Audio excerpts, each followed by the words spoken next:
I'm going to show you how to become the Dragonborn in Elden Ring.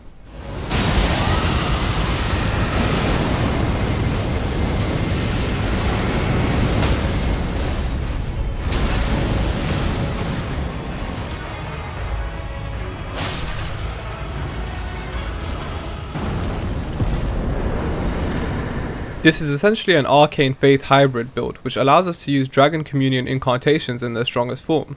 Using this build, you should see huge damage numbers, but one thing you need to understand right off the bat is that this is a difficult playstyle to utilize effectively, so it would be a good idea if you listen to my advice on how to actually play the build before going out and trying it yourself.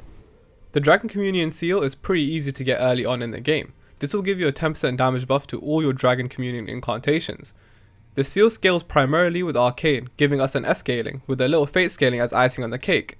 Because of this, we're going to pump points into Arcane for damage and then Fate so that we can actually use some of the stronger spells. For our main hand weapon, we need something that also scales with Arcane. Sadly, our options here are limited because From apparently hates Arcane builds. You have a choice between a few weapons. The Rivers of Blood Katana, which sadly only scales D with Arcane, which is the sole thing stopping this build from becoming ridiculously broken by the way. Elenara's Pole Blade, which suffers the exact same problem. Reduvia, which scales a bit better but has less overall damage. And whatever the fuck this thing is meant to be. Sadly, there aren't any dragon themed arcane weapons in the game. From hates arcane builds.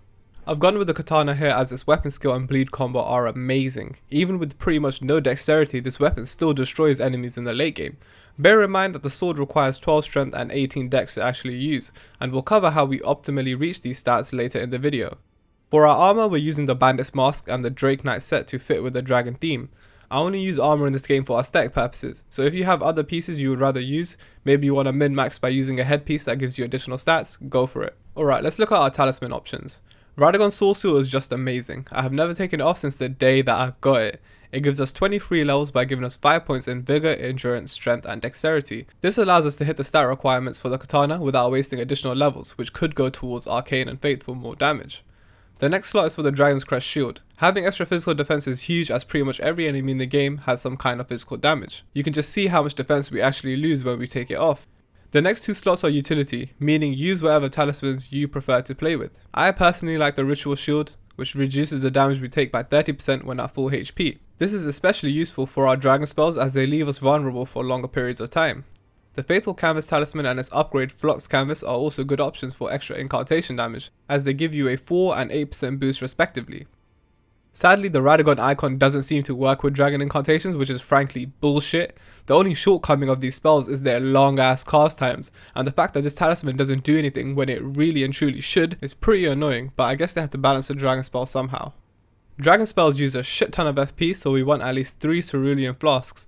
I prefer having 5 because I don't normally find myself chugging healing potions.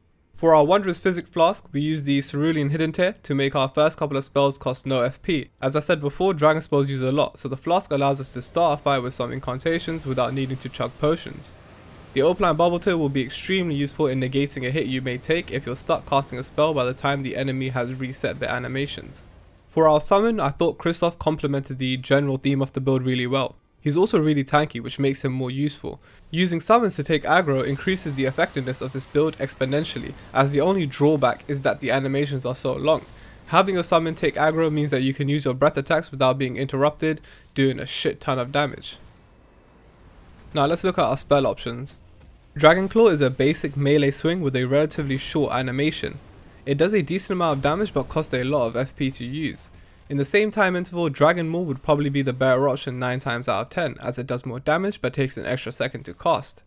These are our basic skills we will use whenever the boss has a shorter cooldown period. Grail's Roar is a bit of an iffy one. It debuffs enemies with a 20% decrease in attack damage while increasing damage they take by 10% for a whole minute. The main drawbacks are its huge FP and stamina costs alongside a long ass animation which will normally lead you to getting hit. But it has a pretty large area of effect, so take advantage of that when fighting packs of enemies. As a dragon, we get access to a variety of breath attacks. Use whichever element you prefer, but keep in mind that enemies can vary in their resistances. One enemy might get destroyed by the magic breath, whilst another will take minimal damage. It's a good idea to have at least 2 breaths equipped so you can switch between them as needed. Plastygisax's breath is our strongest ability by far in terms of raw damage. It absolutely annihilates enemies if you can actually hit the fucking spell.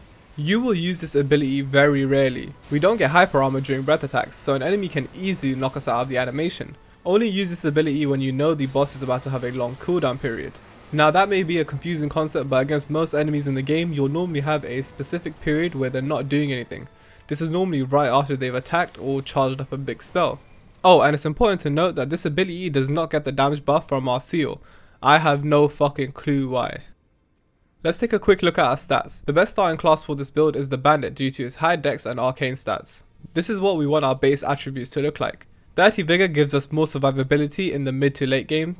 27 mind gives us 142 FP, which allows us to use Grail's Raw straight into any of our other abilities without needing to drink a potion. The only time we use the Raw into Ruin combo is when we have our flask effect active. If you want to be able to use both spells without the potion, you will need 30 mind instead. Endurance is at 15, so we can medium roll in our armor.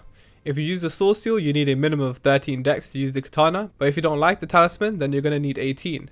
Our seal scales with Arcane and Faith. To use some of the stronger incantations, we need a lot of Faith anyway, so a 40 to 60 split is pretty decent for damage. As you level up further, you can choose to throw points into Vigor, Dex or Arcane depending on your preference.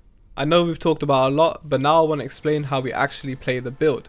Realistically, the sword itself is powerful enough to go through the entire fucking game, but that's not what we want. We want to feel like a fucking dragon, right? Normal exploration in this game is easy enough to where I don't think I need to go into detail about it, so instead we'll focus more on how you'll approach fighting larger enemies and bosses. You'll want to start off most fights with Grail's Roar. Most enemies go for an attack as you're running into them, so dodge that and roar away. Now you have a minute to dish out as much damage as you can. The most important advice I can give you is to not get greedy with your spells. All these animations take fucking years to complete, so we're only ever going to be able to use one spell at a time. But they do a lot of damage, so it's not like we need to land consecutive hits anyway. We're not going for combos here. Only use dragon spells after you have dodged an attack and you know the enemy is about to have a cooldown period. This is where you'll get your damage in. You also want to use your katana's weapon skill at some point in the fight to try apply a bleed effect on the enemy. Since we have a lot of arcane, it shouldn't be that hard. Once the enemy has been bleeded, focus more on landing your dragon spells as you won't be able to bleed them again immediately. Some enemies in the game will do charge up attacks or one where they have a longer cooldown period at the end. This is normally your chance to use one of your breath attacks. The range is pretty long though, so it's not like you have to be right in front of the enemy, and if you get to do the entire animation, you'll be rewarded with a shit ton of damage to the boss. I just want to reiterate the idea that you can't just brute force an enemy and take them down. We have pretty much no poise, so most of our spells can get interrupted very easily. The only way to play this build and succeed with it is to figure out a boss's most punishable attack patterns and respond accordingly. The build's been working pretty well for me so far in the late game, and I've been enjoying it more than any other playstyle so far. The only thing we lack here is a ranged option, so you may benefit from having a bow equipped if you want one. If you enjoyed the video and learned something new, please don't forget to leave a like and comment as well if you want to leave some feedback. And if you want to see more content like this in the future, subscribe. Peace.